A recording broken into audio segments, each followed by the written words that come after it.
Magandang tanghali sa inyong lahat. Ako po si Humberto Garcia at kayo po ay nanonood ngayon ng aking palabas kung saan ako po ay magkakaroon ng special interview sa isang tao. Sa isang tao na nagke-claim na siya raw ho ang tatalo kay Pacquiao, Manny Pacquiao. Narinig niyo po ako ng tama sa kanyang susunod na laban. Masyado pong mataas ang kanyang confidence. At sa totoo lang ho, ang sinasabi niya ho ay talagang siguradong sigurado daw ho siya na siya po ay mananalo kay Pacquiao. Ipinakikilala ko ho sa inyo at atin po pupuntahan ngayon. Sa ngayon po pupuntahan po natin ang ating i-interviewin. Ipinakikilala ko po sa inyo si Juan Martinez Morales, a.k.a. The Belt Snatcher. Magandang hapon sa iyo, Mr. Juan Martinez Morales.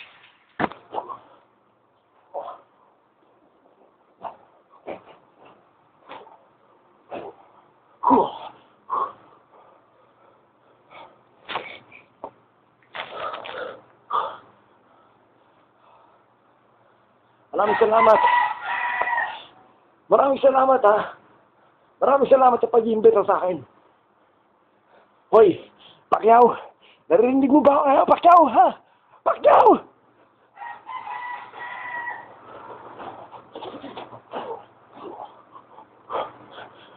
Ito si Juan.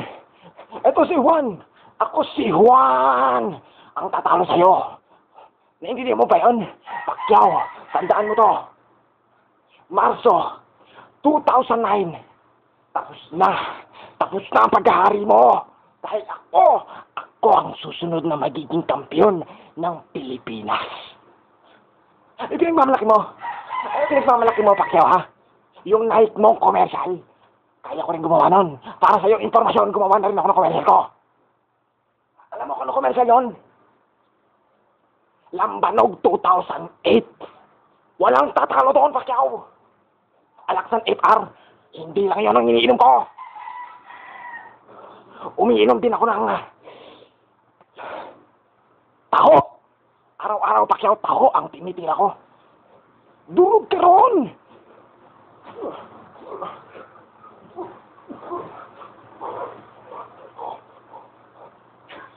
Pacquiao, ano pinagmamalaki mo? Ha? Jinky Pacquiao.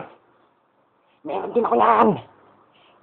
Si Jinky Oda sa akin, Pacquiao. Si Bale. Yun.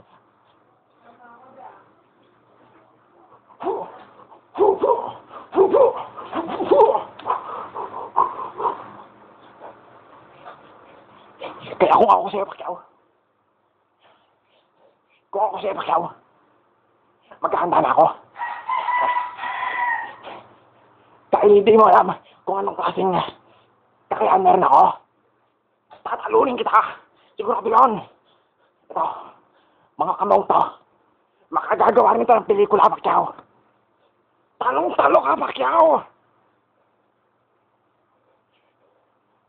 Makakapareho ko rin at makalalaplapan ko rin si Valerie.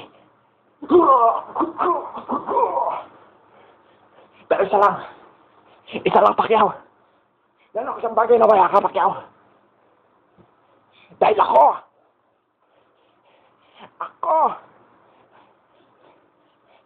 ang bida rito. Pacquiao, talo na! Yeah! Woo! Come on! Yeah! Ay!